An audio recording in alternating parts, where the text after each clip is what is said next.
Este es unos estudios de caso, como dije. Tiene una fecha de junio de 2019, o sea, hace un año más o menos elaboré, pero está actualizado porque agregué otras diapositivas que creo que son de interés para todos. El contenido es realmente pues una introducción que es realmente lo que he estado comentando, una serie de conceptos urbanos, un poco sobre la vivienda a través de la historia muy somera, sencillamente para acotar algunos hitos importantes dentro del desarrollo de la vivienda, asuntos de la política de vivienda en Colombia, y después vamos a mirar asuntos de la vivienda urbana fundamentalmente. Obviamente hay ejemplos de vivienda rural, creo que Marcos Montes les hizo un magnífico recorrido por algunos aspectos de esa vivienda vernácula que tiene sus manifestaciones fundamentalmente en viviendas rurales, obviamente con unas manera de entender esa vivienda como el refugio, como la casa, que vuelvo y repito que Luis Fernando Múnera les va a hablar el lunes. Y algunos aspectos de apartamentos y de viviendas que hoy en día se denominan como loft. Entonces, ese legado arquitectónico desde China, desde Mesopotamia, Egipto, etcétera, ha venido desarrollándose en el tiempo. Esto es un escrito editorial de una revista que se llama Concepto, de un arquitecto que escribió este textico. Les voy a dar un minuto para leerlo, no me voy a poner a leerlo, pero me parece que tiene elementos importantes de cómo entendemos ese proyecto de vivienda desde una posición ética. O sea, hay un elemento fundamental en el desarrollo de los proyectos donde la ética tiene que jugar un papel fundamental y tratar no de dejarnos llevar por el aspecto meramente económico, mercantil, etcétera, sino que tenemos que ser capaces de defender la espacialidad desde nuestra profesión, que es el diseño de espacios como arquitectos. Entonces, de todas maneras, esta charla va a quedar a disposición de ustedes y posteriormente pues la pueden leer con cuidado. Esto también es un elemento que me parece importante que lo tengan en cuenta. Ya es específicamente sobre la ciudad de Medellín, y creo que vale la pena entender el asunto de las casas de patio, cómo se ha transformado ese discurso de la casa de patio a la casa moderna, donde por condiciones digamos de evolución del habitar, pues ya no tenemos esa posibilidad de desarrollar casas con ciertas condiciones que teníamos previas a las viviendas que hoy en día estamos desarrollando con unas densidades y con unas condiciones completamente diferentes a lo que fue la construcción de nuestras viviendas años A. Hay una serie de conceptos iniciales que vale la pena entender, y que ahí les voy dando algunas pautas sobre lo que es el tipo, lo que es el modelo, lo que es la tipología, lo que es el arquetipo, el prototipo y el estereotipo. Todo esto viene de todo lo que funciona como producción industrial de objetos que nos van a servir en el desarrollo de nuestra vida, y que tiene también una aplicación en nuestros diseños de arquitectura. Entonces hay digamos, utilizamos fundamentalmente tipologías, donde es el estudio y clasificación de tipos que se practica en diversas ciencias, estudio y clasificación de tipos que comparten organizaciones físicas o morfológicas. Eso para nosotros es fundamental. Nosotros trabajamos con tipologías de apartamentos, y eso es lo que vamos a mirar a continuación. Obviamente que en la producción, pongamos, de autos que aparecen en aviones o en otros elementos de la industria, entonces se construyen modelos, y esos modelos y esos prototipos iniciales son los que se foguean, digámoslo así, para mirar su utilidad, y a partir de la comprobación de que realmente son útiles para las funciones para las cuales se pretendió desarrollar, pues se construye un modelo, y ese modelo va a replicarse en muchas veces para que la gente lo use de una manera eficiente en las actividades cotidianas. En la casa aparece inicialmente el edificio en torno a un patio. Eso es una tipología que nosotros hemos replicado desde las épocas antiguas, desde los griegos, desde los romanos, desde los egipcios, que después pasa a España y de España viene a nuestras tierras y es utilizado muy reiteradamente en toda la construcción de nuestras ciudades inicialmente. En ese proceso hay una transformación de esa casa de patio a una casa de medio patio, después a una casa, digamos, de un cuarto de patio, una casa en L, y después posteriormente ya aparece la casa moderna, la casa compacta, donde se transforman una cantidad de espacios que ya no son propiamente digamos, que tengan una condición de aportar calidades espaciales, sino únicamente aspectos funcionales. O sea, pasamos de una casa de patio que tenía unas características importantes en términos de la luz, en términos de la aireación, etcétera, a otras condiciones dadas las transformaciones que tiene la vida moderna. A través de la historia hay dos tipos básicos de vivienda que se llama la domus, que es el alojamiento unifamiliar, que vuelvo y repito que se constituye fundamentalmente a través de casas de patio, y la ínsula, que son los bloques de vivienda divididos en una serie de pisos o cenáculas que para el caso nuestro hoy son apartamentos. Entonces hay unas estructuras de la construcción de ciudad, porque yo generalmente me aproximo desde la parte urbana a la parte ya arquitectónica, y me parece que es importante que entendamos que las viviendas hacen parte de un tejido total que es la ciudad, y en esa medida la arquitectura tiene compromisos urbanos. Entonces nosotros cuando diseñamos proyectos, cuando ustedes acaban de hacer unas propuestas urbanas, es importante saber que esos edificios que vamos a construir hacen parte de un tejido mayor llamado ciudad, y por lo tanto todo lo que nosotros hagamos desde el punto de vista de la arquitectura, del detalle, empezando por las casas o por los apartamentos, van a tener una incidencia positiva o negativa en la ciudad de acuerdo a nuestros resultados. Entonces las casas en Pompeya se conservaron pues, después de la erupción del Vesubio, y han conservado un estado muy, digamos, a través del tiempo, que nos han permitido estudiar todo ese desarrollo de cómo se construían a través de una secuencia de espacios que iban de lo público a lo privado, y esa es una condición que debemos tener en cuenta en el desarrollo de nuestras apartamentos. Hay que tener claro esa transición entre lo público y lo privado a través de controles en algunos casos, y a través de las relaciones que tenemos de los espacios interiores de nuestras viviendas con la ciudad, y llegar a lo íntimo, donde ahí ya se desarrolla una condición de vida donde nosotros tenemos una relación directa con nuestro propio cuerpo.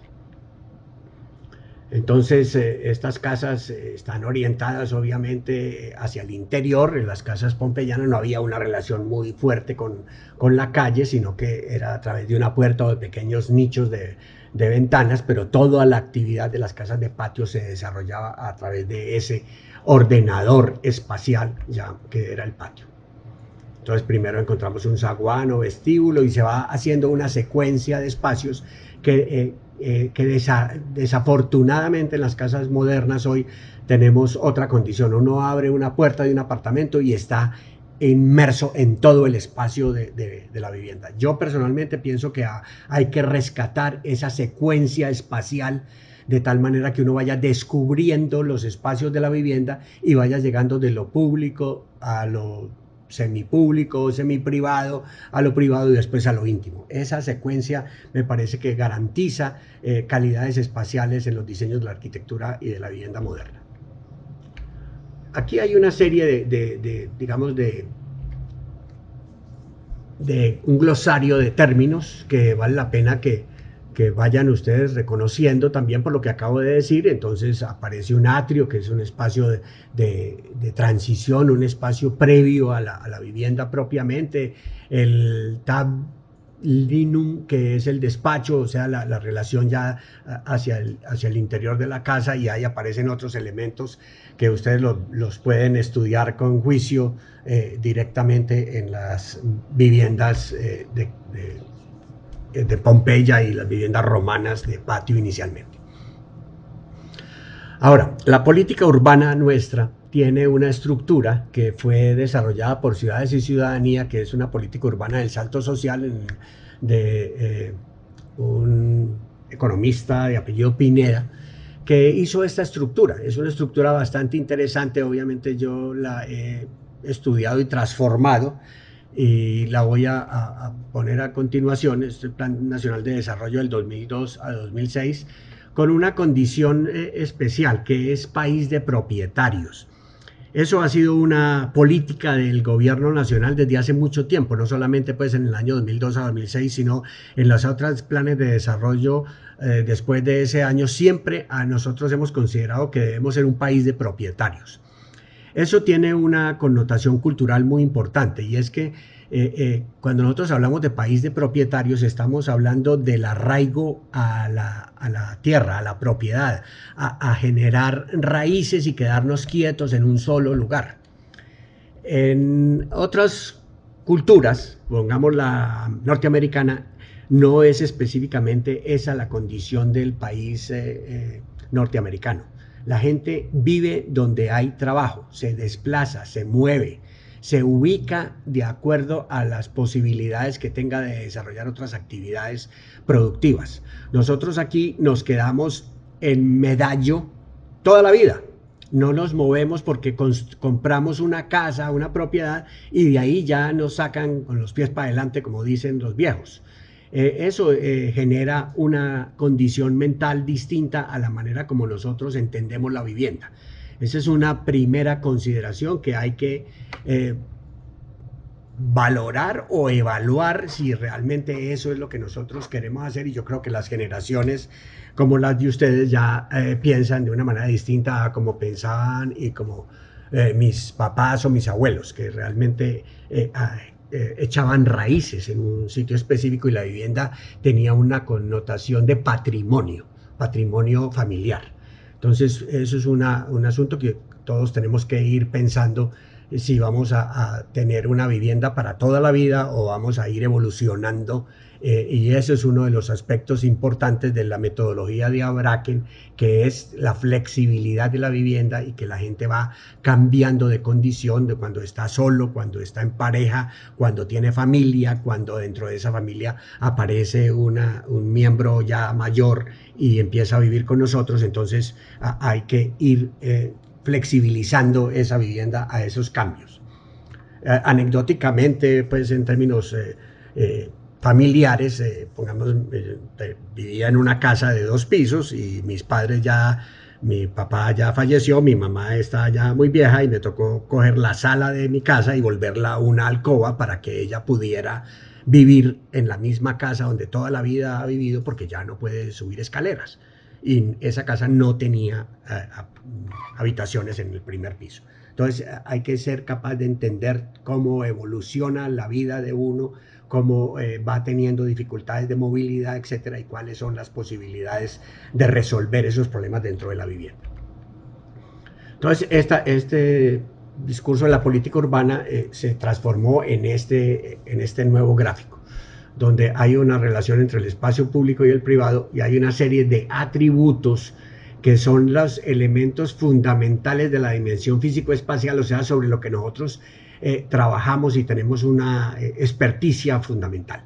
Entonces hay un asunto que tiene que ver con el suelo, y de acuerdo a la ley 388 de 1997, el suelo se divide en estos aspectos: en suelo urbano, suelo de expansión urbana, suelo rural, suelo suburbano, que está dentro del suelo rural, y suelo de protección, que puede estar localizado dentro de cualquiera de los anteriores. Cuando uno hace planes de ordenamiento territorial, planes básicos de ordenamiento territorial o esquemas de ordenamiento territorial que están determinados de acuerdo a la cantidad de población de los municipios, uno debería o debe o tiene que definir estos tipos de suelos en el municipio de estudio. Y es importante saber cómo organizar suelo urbano, suelo de expansión, etcétera, etcétera. Hay una serie de usos del suelo, son 5, no son sino 5, no son todas esas manchas de colores. Hay uno que es fundamental, que es la vivienda, que como dice un arquitecto español por ahí, dentro de la paella, la vivienda es el arroz, es la mayor cantidad de espacio que hay dentro de la ciudad. Entonces la vivienda es uno de los usos del suelo. Yo podría dividir la vivienda en otros aspectos, vivienda unifamiliar, vivienda bifamiliar, vivienda trifamiliar, vivienda multifamiliar, vivienda producida por el Estado, vivienda producida por el sector inmobiliario, vivienda producida por los usuarios. O sea, yo puedo ya dividir este uso en otra serie de subdivisiones, en unas otras categorías para entrar en detalles mayores de estudio de la vivienda. Hay otro uso que se llama comercio y servicios, que también tiene mucha cantidad de posibilidades de desarrollarse, comercio tipo 1, 2, 3, etcétera, o servicios, consultorios, oficinas, etcétera. Hay otro uso que es la industria, que también se puede dividir en industria manufacturera, industria pesada, etcétera, etcétera. Y hay un elemento fundamental en la estructura de la ciudad, que es lo público, que tiene 3 categorías fundamentales. El espacio público propiamente dicho, que se desarrolla en plazas, parques y zonas verdes y calles. Los equipamientos, que digamos que uno de los fundamentales es educación, donde nosotros estamos trabajando, salud, recreación y deporte, pues trabajando, digo yo, en la universidad. Y una infraestructura que es fundamentalmente en 2 aspectos: la infraestructura vial, que alberga los sistemas de transporte y de movilidad, y la infraestructura de servicios, que nos da todas estas facilidades para el buen vivir y el confort y resolver nuestras necesidades básicas.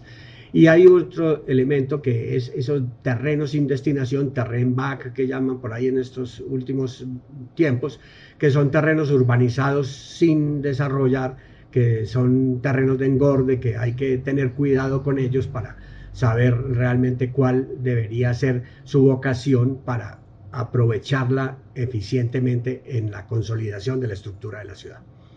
Toda esta dimensión que estoy mencionando aquí es donde nosotros trabajamos fundamentalmente, en la construcción de los espacios para albergar estos usos, o en este tipo de suelo, estos usos. Porque en el suelo urbano hay estos usos, en el suelo de expansión urbana hay estos usos, en el suelo rural hay estos usos, en el suelo, etcétera, etcétera. Pero resulta que hay un asunto que es importante, que son las dimensiones. Las dimensiones son digamos, la manera como nosotros enfrentamos estos atributos. Si uno habla con un economista, un administrador de empresas, él también trabaja sobre esto, pero trabaja desde la dimensión de la competitividad. Si miramos los sociólogos o los antropólogos, o sea, la dimensión social, ellos trabajan fundamentalmente con un concepto de solidaridad alrededor de todos estos elementos, y así cada uno de ellos. El quinto no es que sea el último, tal vez es el más importante, porque es el que combina todas estas relaciones de una manera equitativa y eficiente para lograr ¿qué? Sostenibilidad.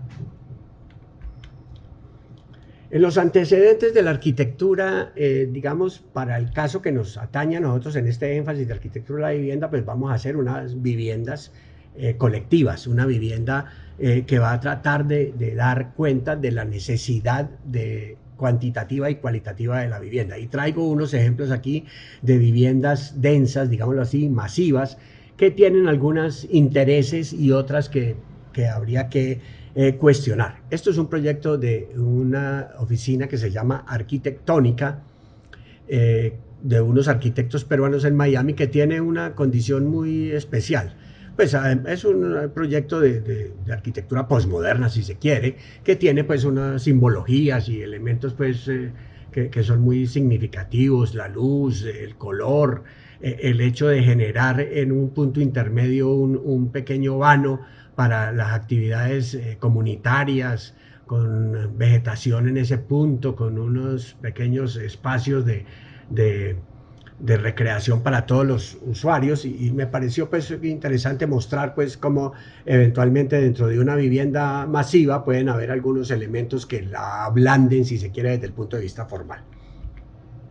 Pero hay otros elementos pues muy exagerados, digámoslo así. Esto se llama Corviale, es un proyecto en Roma de unos arquitectos donde pueden empezar a mirar cómo se sistematiza el diseño de los apartamentos, obviamente con una masificación demasiado pesada.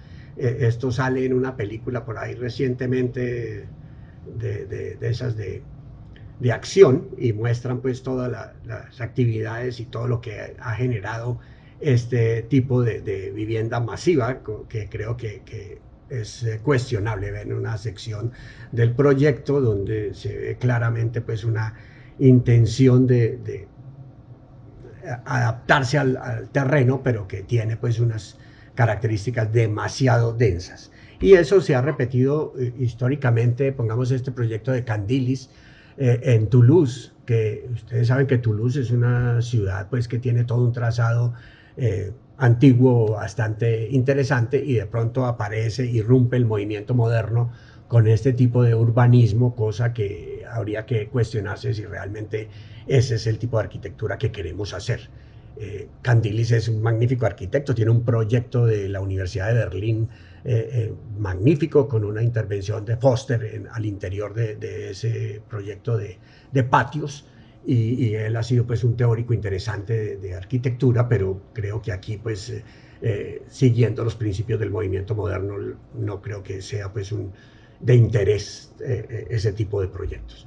Lo mismo Bijlmermeer en Ámsterdam, un Jumbo 747 colando de Schiphol se estrelló contra estos edificios, no tumbó sino uno, debió haber tumbado seguramente muchos más. Pues obviamente que sin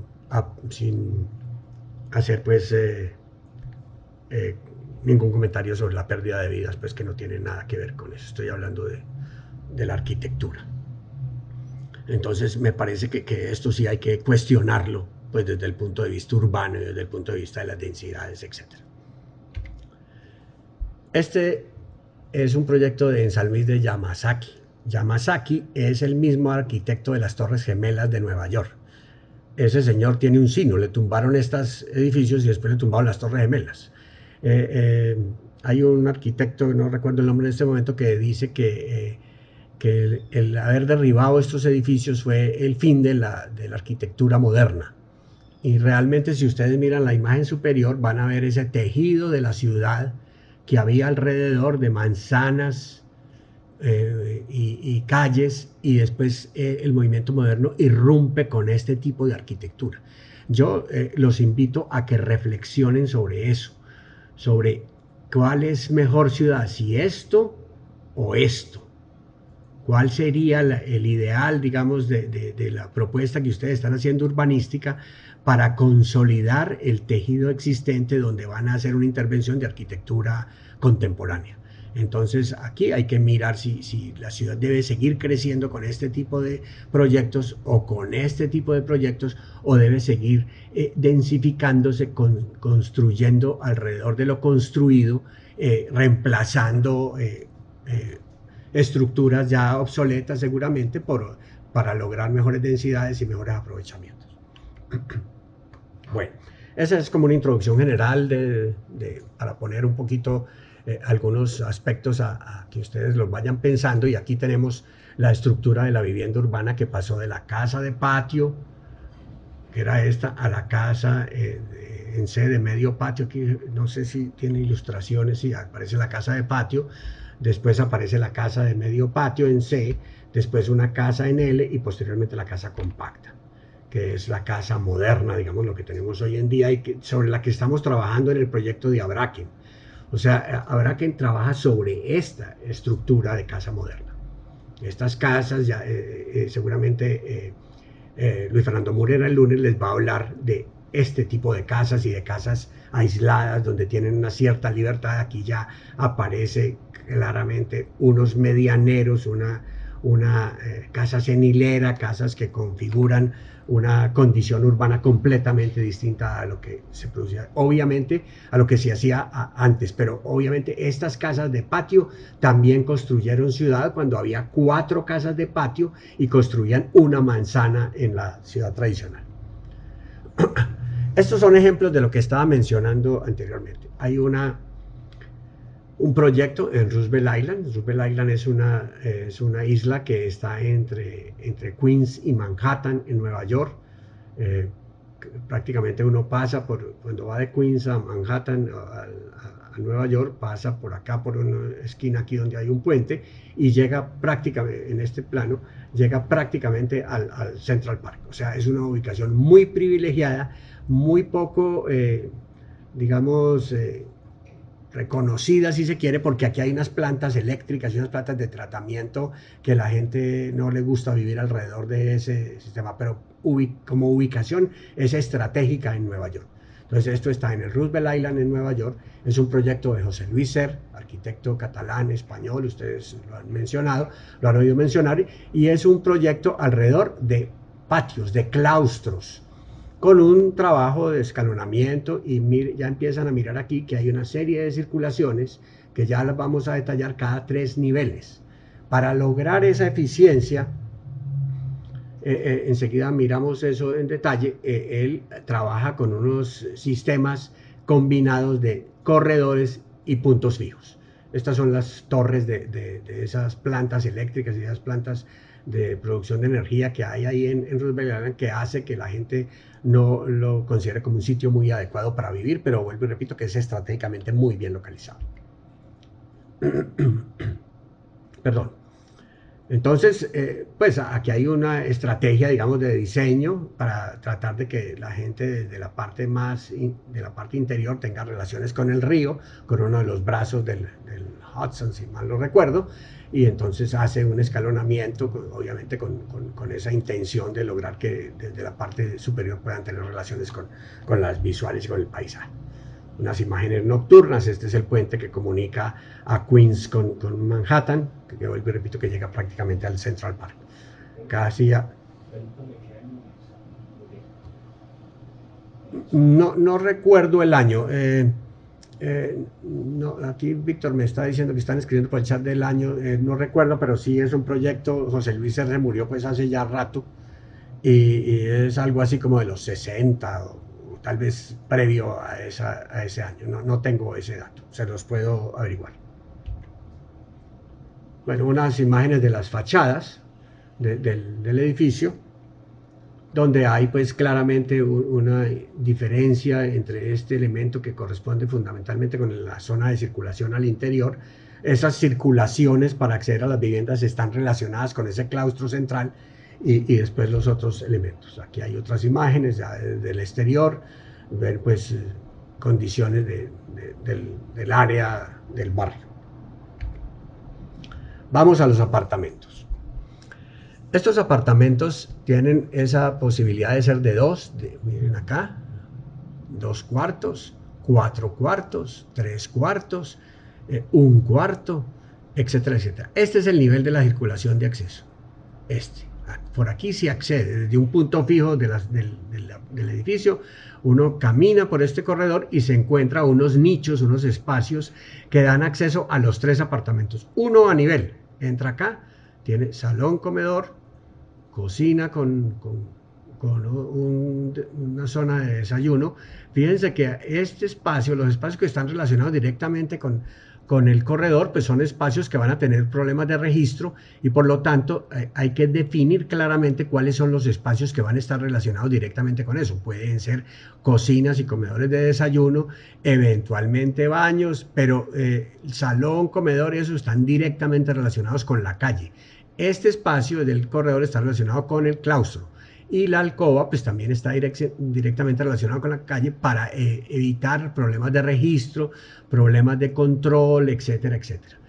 Estos apartamentos, ustedes lo vimos en la presentación de Abraken, son los baños internos que tienen un buitrón, que en el caso de los americanos y los estadounidenses y todos los países desarrollados trabajan con extractores de aire que permiten que no se concentren malos olores dentro del baño.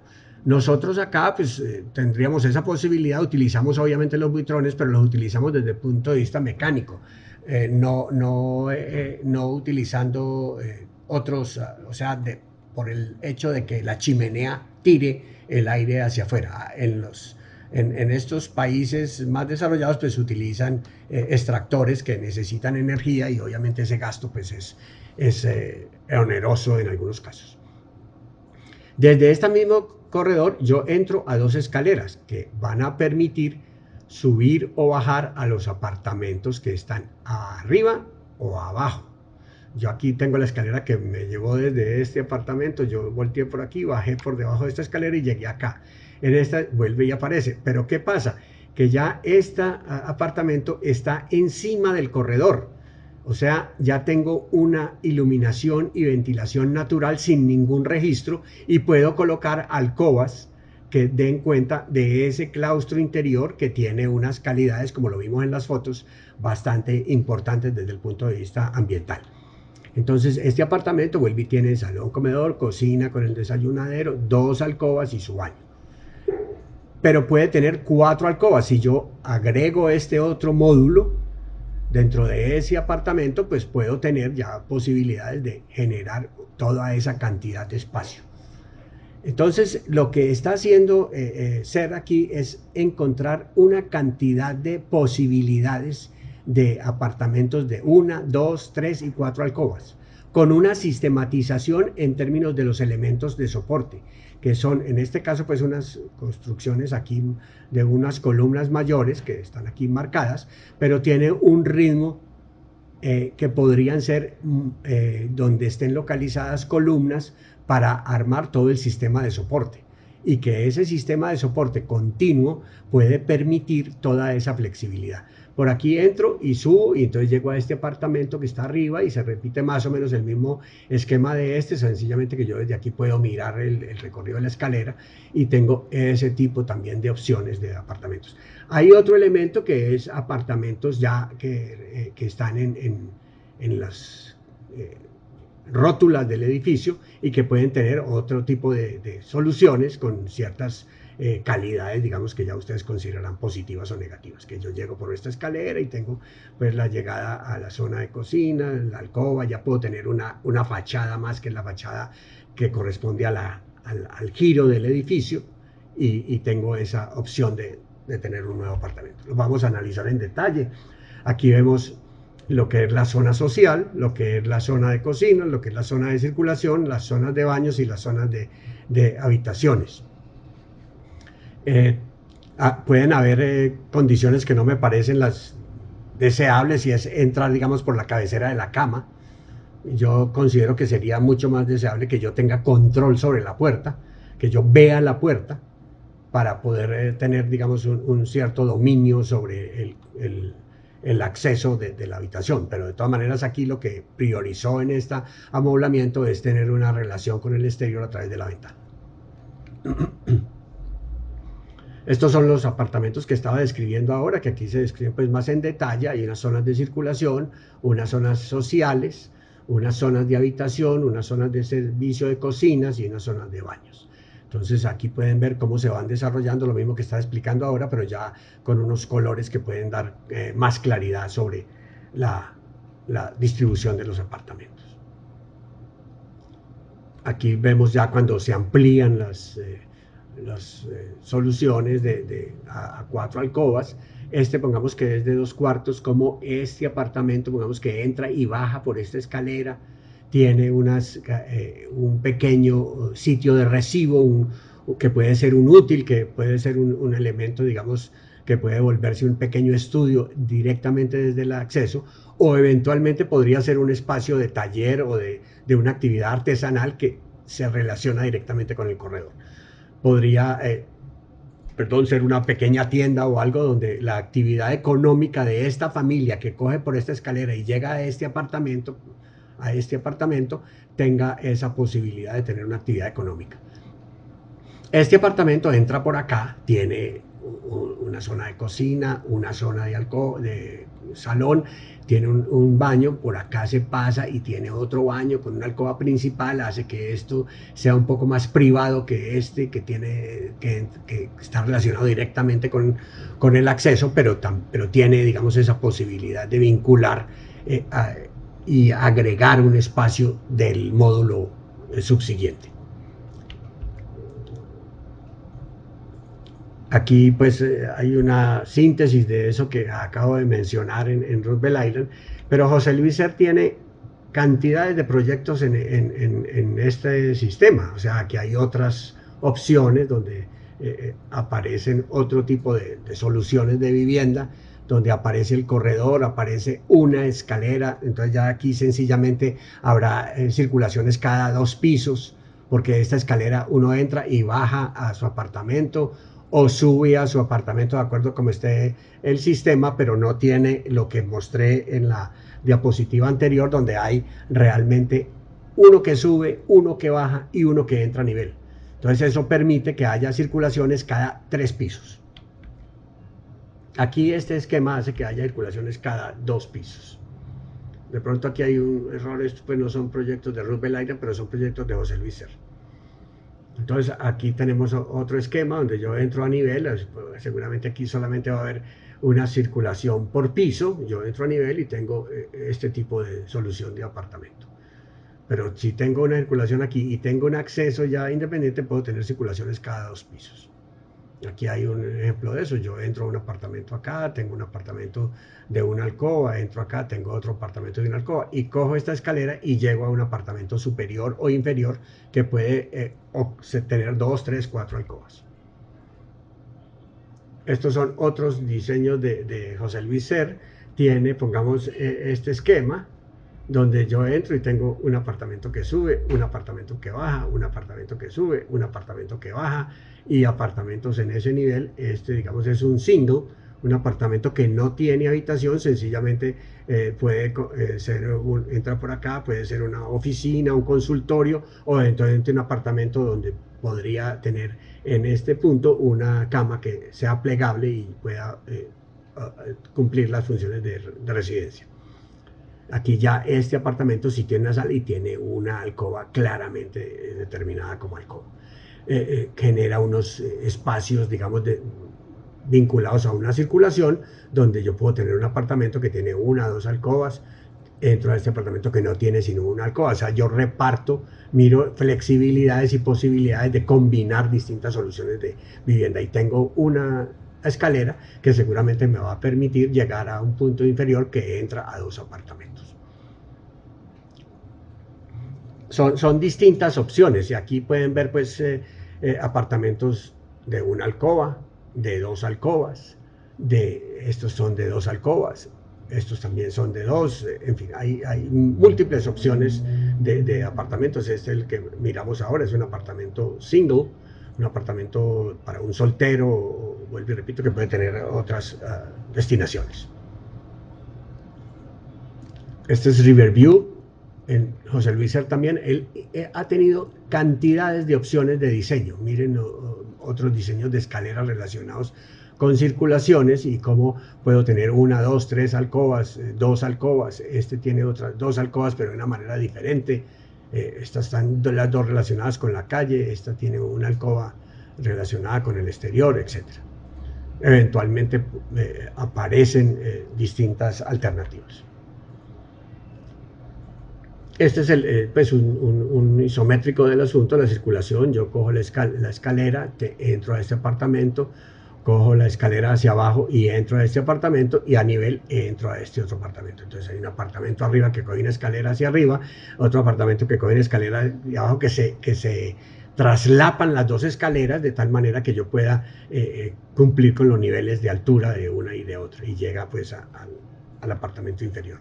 Entonces, si yo repito este módulo, quiere decir que yo esta circulación la tengo cada 3 pisos.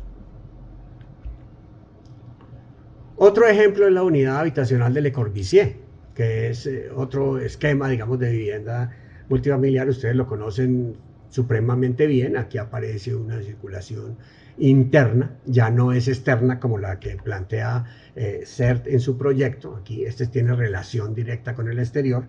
La de Le Corbusier es interior, y llamo la atención acá, pongamos, de lo que hizo arquitectónica, que eventualmente pudo haber suprimido unos elementos en un sitio estratégico y haber logrado una iluminación a este corredor que es supremamente largo y tiene necesidad de estar iluminado artificialmente. Si se suprimen algunos elementos en algunos puntos estratégicos, a lo mejor se logra que algunos de estos elementos hagan parte del equipamiento comunitario y permita una iluminación a ese corredor y le quite, digamos, esa monotonía, entre comillas, de ese recorrido. Aquí hay un elemento fundamental y es el giro de la esquina. Le Corbusier lo hace en un solo lado, no en los dos. Lo hace en el lado de remate porque aquí está la escalera de servicio, la escalera de evacuación, etcétera. Entonces no giró esta fachada.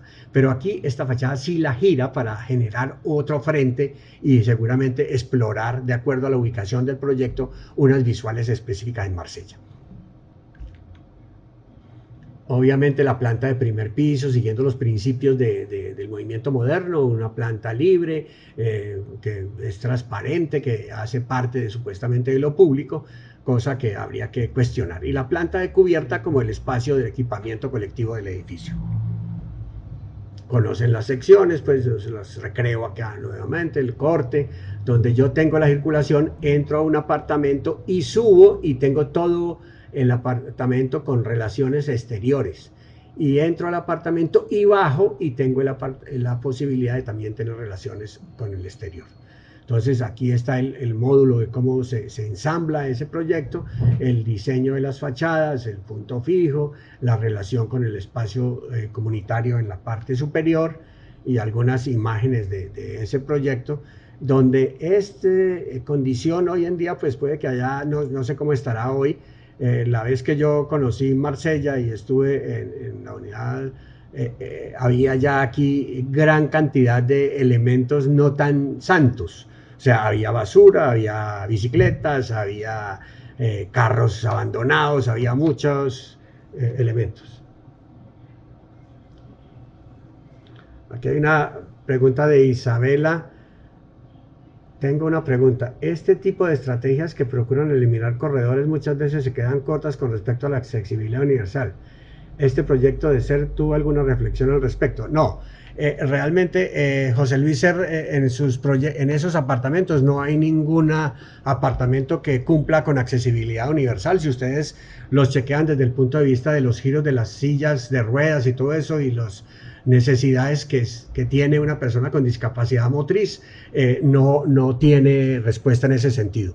Pero de acuerdo a lo que muchas gracias por la pregunta. Acuérdense en que hay un porcentaje de apartamentos que deben cumplir con esa accesibilidad universal.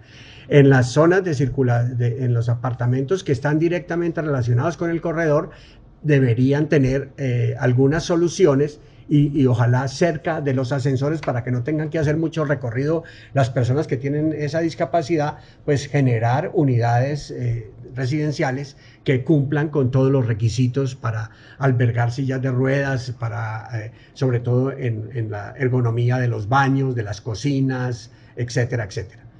Muy bien, me parece importante tenerlo en cuenta, pero José Luis Ser ni Le Corbusier en este proyecto tiene ningún apartamento que cumpla con esos requisitos ergonómicos para la gente que tiene dificultades de movilidad.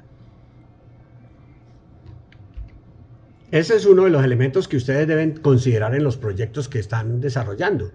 O sea, hay unos apartamentos que van a requerir unos diseños específicos para albergar gente que tenga dificultades no solamente motrices, sino digamos audiovisuales, etc. Estos son otros elementos del proyecto de Le Corbusier. Miren, hay un asunto que es importante y es la tectónica y la especificación de materiales, que seguramente en la vida profesional ustedes los van a enfrentar.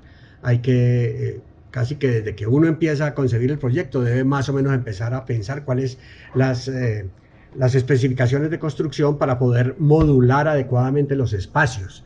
O sea, si yo voy a trabajar con baldosas de 30-30, entonces tengo que modular los espacios interiores para que esa baldosa de 30-30 no produzca desperdicios posteriores.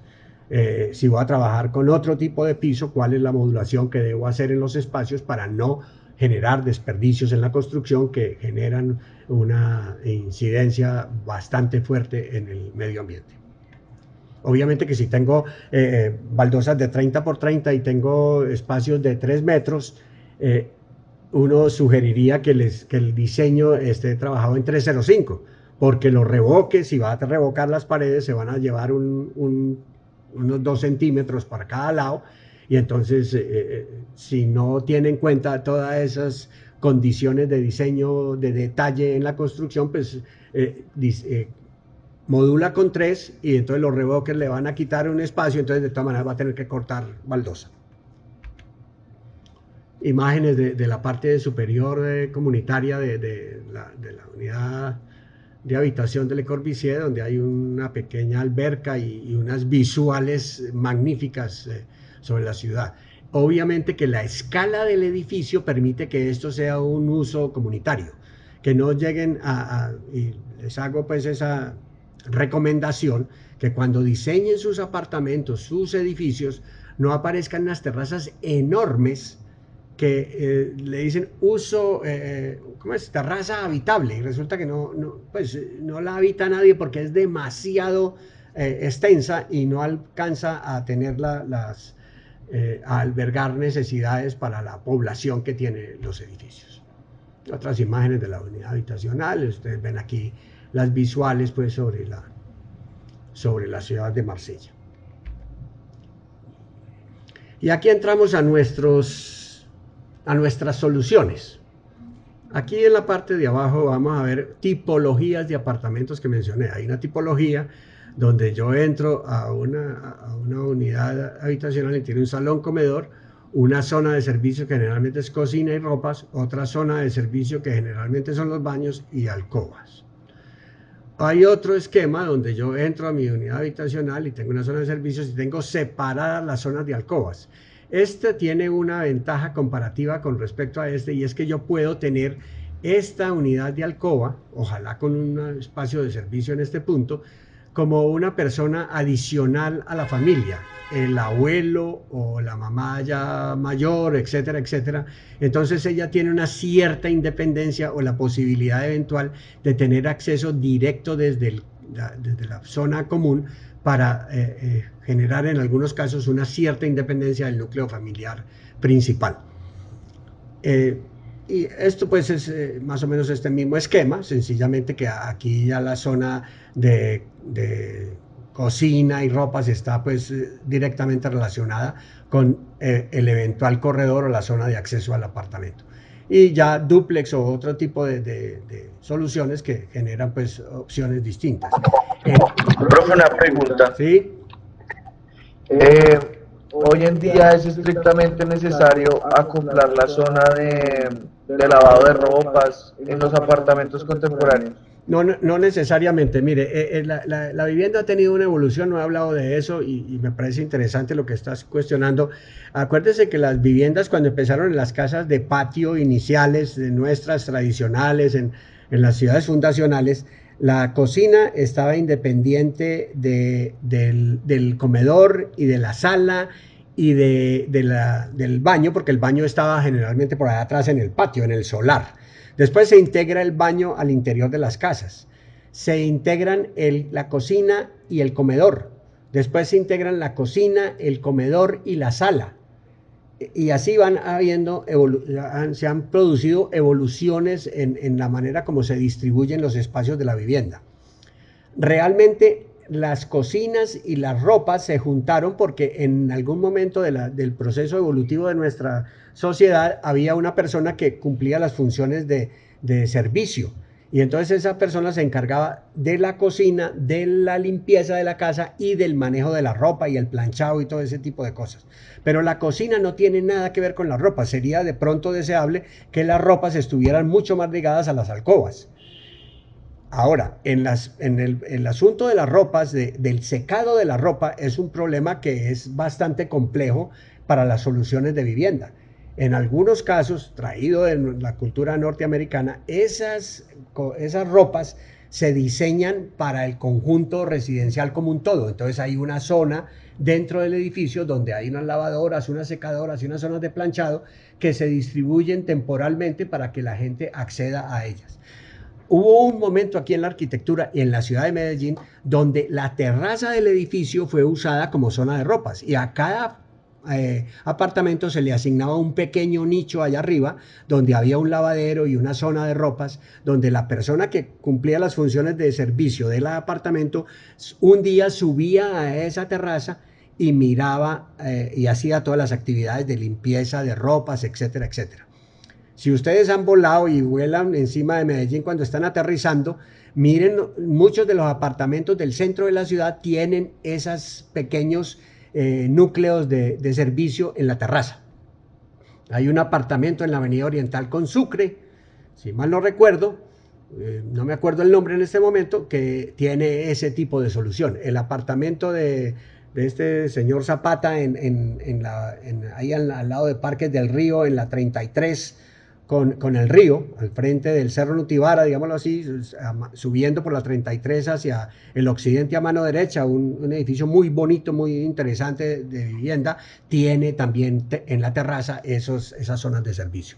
Pero vuelvo y repito, la evolución se ha venido dando, así como pongamos las zonas de televisión antes estaban en la sala, ya todo el mundo tiene televisión en el cuarto, aparece la necesidad eventualmente de tener un espacio para computación, etcétera. En fin, ha ido evolucionando el asunto y de pronto necesitan un cuarto para el juego de los niños o necesitan un cuarto para sus hobbies, etcétera, etcétera. Todos esos elementos están a disposición para que ustedes definan las espacialidades de cada uno de los apartamentos. ¿Está claro? Bueno. Sí, señor, gracias. Bueno, sigo. Aquí hay apartamentos de diseños. ¿Qué horas tenemos, Víctor? Perdón. 10:30.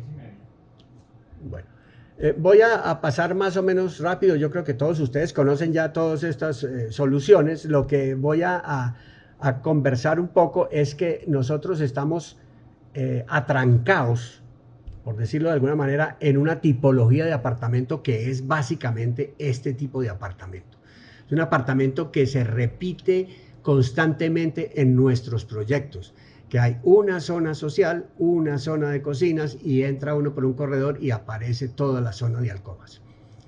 Esa tipología, pongamos este es en Las Playas, que es un proyecto del Instituto de Crédito Territorial, tiene ese tipo de tratamiento. Y si miramos, muchos de los apartamentos que van a ver a continuación tienen pues pequeñas variaciones, pero son exactamente el mismo tipo de asunto. Yo entro, tengo un salón comedor, pues aquí está dividido, el comedor obviamente relacionado con la cocina, una zona de baños y la zona de alcobas al fondo. Estos baños que están aquí internos, esto es Carlos Restrepo, pues tienen que tener necesitan un buitrón para ventilación de la actividad que se desarrolla pues en los baños y las alcobas pues obviamente directamente relacionadas con el exterior, lo mismo en este caso el salón y el comedor, y aquí la cocina y la zona de ropas tienen una relación directa con el exterior. Pero esta tipología se repite constantemente con pequeñas variaciones en todos los proyectos. Esto es el proyecto del profesor Eduardo Arango en Marco Fidel. Tiene también el mismo esquema, una zona de circulación. Este apartamento es ligeramente diferente, pues, pero tiene lo mismo: salón, comedor, una zona de ropa, la zona de alcobas, y la zona de servicios y las alcobas. Y cada uno se repite en ese esquema. Entonces, son proyectos que valdría la pena que miráramos posibilidades alternativas de diseño de acuerdo a las formas de habitar y a los tipos de familia que hoy en día estamos teniendo. Recientemente, ayer o antier, salió el Colombiano que 2 millones y pico de personas están viviendo solas en Colombia, y eso es ya un dato significativo de qué tipo de apartamentos y de soluciones tenemos que empezar a construir. No me voy a detener en esto, de todas maneras van a tener estas soluciones, los van a mirar en detalle. Hay elementos interesantes, pongamos, cuando ya aparecen integraciones interiores de los apartamentos, donde yo entro y tengo un estudio, y ese estudio tiene una relación, pues, una relación con el espacio de abajo. Esas interrelaciones espaciales son bastante interesantes en los proyectos. Hay un elemento interesante aquí también que estudiar y es el asunto de la cubierta. Acuérdese que nosotros tenemos en los apartamentos superiores, tenemos la posibilidad de tener esta quinta fachada. Esa quinta fachada podría ser perfectamente utilizable para iluminación, para ventilación, para generar patios entre comillas, al interior de esos apartamentos superiores y que le darían una ventaja comparativa y podrían llamarse realmente penthouse. Porque realmente cuando hacemos un apartamento y acabamos con una losa exactamente igual aquí en el último piso, entonces no tenemos ninguna ventaja comparativa con los apartamentos que hay abajo. Pero podemos generar una parte que sea cubierta con una losa para cuestiones de tanques de abastecimiento de agua, para otro tipo de actividades, eventualmente actividades comunitarias o aún terrazas para el apartamento del último piso y la posibilidad de introducir el espacio del aire, del cielo al apartamento del último nivel. Ya otras soluciones, obviamente, el mismo asunto, aspectos un poquito extraños, digamos, cuando uno entra a un apartamento por este lado, pudiendo eventualmente entrar por acá, evitaría este recorrido si uno logra entrar por un punto más intermedio del apartamento para generar realmente una zona de salón, comedor, cocina y una zona de alcobas donde no haya directamente. Santiago, sí, estamos grabando. Yo les envío esto para que lo puedan mirar. Aquí tengo pues a Víctor, arquitecto que trabaja conmigo aquí en la oficina, y él me está pasando los chats que ustedes están enviando. Estos son los apartamentos, se llama Veleros del Este. Aquí vive un millón y la mamá, como dicen por ahí, cosa que me parece demasiado denso pues para un apartamento. Yo pienso que los edificios de vivienda deberían tener más o menos entre 50 y 70 apartamentos para lograr una cierta control de la administración, pero ya este tipo de cosas es muy difícil hacer, digamos, un control en términos de la convivencia de toda esta gente. Para el uso de la piscina ya empiezan a haber problemas de horarios, etcétera, etcétera. Estos apartamentos, pues el hecho de acceder, digamos, por una esquina del apartamento, pues genera una cantidad de recorrido bastante complejo. Este por lo menos tiene un remate para poner aquí el Sagrado Corazón, pero este entra pues directamente a la puerta de la alcoba principal, o sea, el remate no parece estar muy estudiado. Y tiene un muro, pues exageradamente largo, que pues si uno tiene cuadros de Botero, pues magnífico, entra uno por una galería. Pero si no, pues entonces aparecen pues una serie de afiches aquí que no tienen mucho que darle de aporte, digamos, al apartamento. Me parece que hay que tratar en un apartamento así largo, hay que tratar de entrar por un punto intermedio, como mencioné anteriormente, para lograr una distribución de los espacios que permita que uno entre y se vaya para la parte privada o entre y se vaya para la parte pública con un espacio, pues este no es el caso, pero estoy señalando como una posibilidad de solución, con un espacio que sea como el espacio de recibo del apartamento, donde yo pueda tener la opción de entrar sin necesidad de que la gente que está reunida aquí tenga que ver conmigo, porque yo voy directamente para mi apartamento, para mi habitación. Y ya hoy en día pues aparecen unos espacios muy libres, si se quiere, donde son espacios que cumplen una flexibilidad de acuerdo a las actividades del habitante, que dan unas condiciones de relaciones verticales, de espacios muy flexibles, con muchas posibilidades de implementar. Espacios donde es importante la luz. No soy muy partidario pues de tener tanta luz, digámoslo así. Creo que hay que generar unos nichos para dar otro tipo de ambientes, pero bueno, esto es una solución donde la escalera logra pues unas integraciones espaciales, donde hay realmente una relación constante con el exterior, etcétera. Esto que estoy mostrando es un poquito retomando lo que hablé al principio de las relaciones entre la evolución de los trazados urbanos, de la morfología trazados en dameras de las ciudades fundacionales a las casas de patio. Estas ciudades tenían 4 casas en cada manzana, casas de este tipo, donde yo entraba y tenía después una relación con el solar. Después, posteriormente, empezaron estas casas de patio a partirse por el centro y apareció esta tipología, casas de medio patio. Después aparece ya la casa compacta con este tipo de morfología y posteriormente digamos, los polígonos que llaman hoy, que son edificios aislados. Se cambió la tecnología de bareque y tapia a bloque, pues a adobe, a bloque y a ladrillo, y posteriormente a concretos vaciados en concreto. Aquí había más madera, se fue evolucionando, aquí ya hay metal y aparecía vidrio. Entonces aparece un cambio de tecnología de unas casas soportadas en muros a unas casas soportadas en pórticos.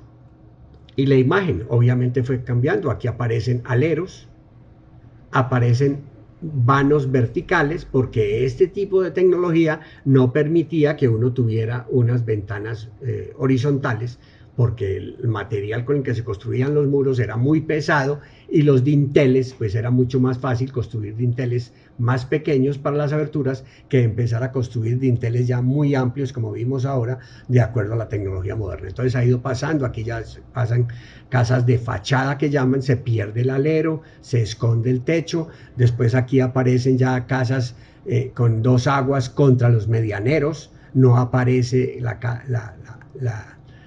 la cubierta contra la calle. Aquí estas quedan contra la calle y contra el solar. Aquí es contra los medianeros por cuestiones fundamentalmente económicas y posteriormente ya lo que es la arquitectura de los edificios.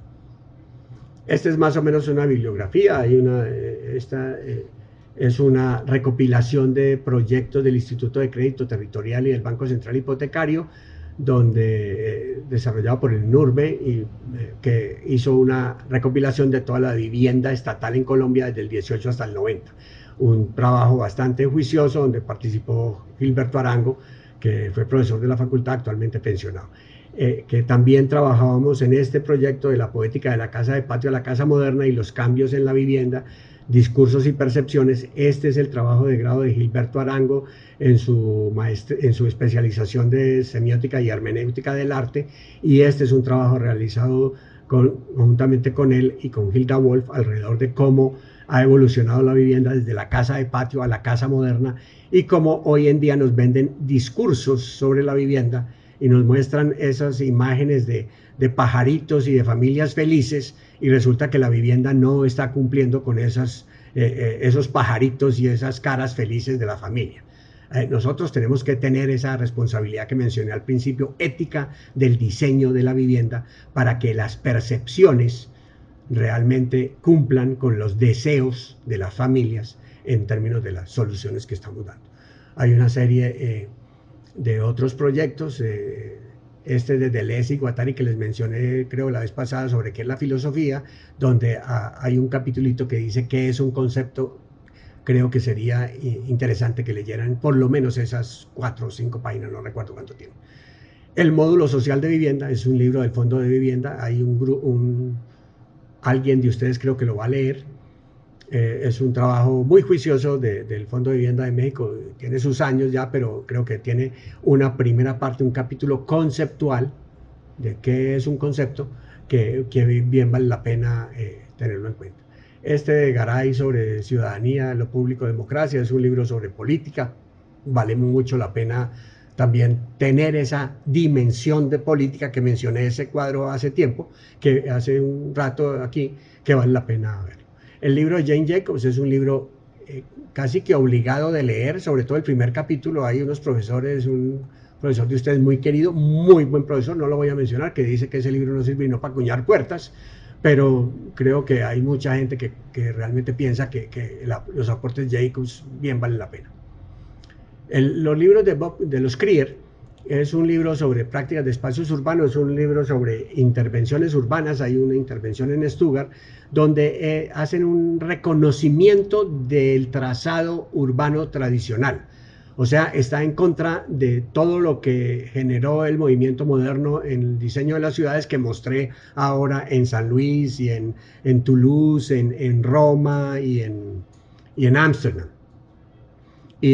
Yo estudié hace muchos años en Polonia y la primera impresión aterrizando en Varsovia era esas cantidad de cajetillas de cigarrillos y de fósforos tirados sobre un terreno indecible para llegar uno a conocer la magnífica ciudad que es Varsovia, a pesar de toda la destrucción que tuvo durante la guerra.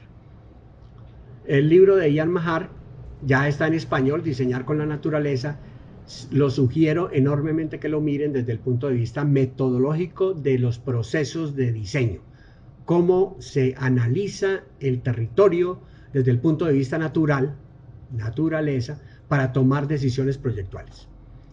El libro de Moix es un libro sobre la ciudad de los arquitectos, es un libro sobre el desarrollo de Barcelona.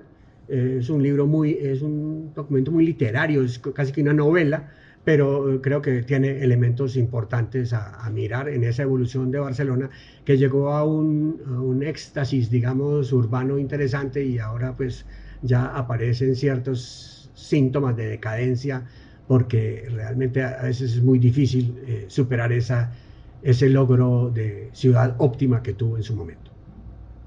El libro de Morris es un libro de la historia de la forma urbana desde los orígenes hasta la revolución industrial, muy ameno. Lo recomiendo a todas luces porque creo que todos los arquitectos debemos conocer cómo ha evolucionado la forma urbana, cómo hemos hecho a partir de los trazados de Grecia, de las ciudades originales, y cómo pasamos por múltiples alternativas de ciudad hasta lo que tenemos hoy en día. Llega hasta la revolución industrial. Nos quedó prometido, no sé si todavía está vivo Morris, que iba a seguir de aquí a la ciudad contemporánea. Todavía lo estoy esperando, pero no sé si ya se murió. Esta revista es una revista que habla de una metodología de análisis territorial fundamentalmente para los que se vayan a enfrentar a diseños de urbanización, a diseños de parcelación, a diseños de enfrentar un territorio desnudo para ver cómo es que nosotros vamos a poner una huella en él. Y esto está en concordancia con el libro de Mahar, pero tiene una metodología demasiado detallada, diría al extremo, pero bien vale la pena conocerlo. Este es el librito, pues ahí me pongo dentro de la bibliografía. Creo que vale la pena leer ese librito que es este, y sobre todo el discurso de la poética de Gilberto, bien vale la pena. El Gastón Bachelard, La poética del espacio, es un libro fundamentalmente porque nosotros trabajamos en esto, en el espacio, y tenemos que tener poética. Entonces, este es el plus. Esto es lo que nos va a garantizar que nosotros seamos buenos arquitectos, tener poética en el diseño del espacio. Y este es un libro, pues, ya un poco del directorio de la ciudad de Medellín, pero esto ya está un poco pasado de tiempo. De todas maneras, hay otros libros, otras bibliografías. Esta, digamos, es una pequeña información.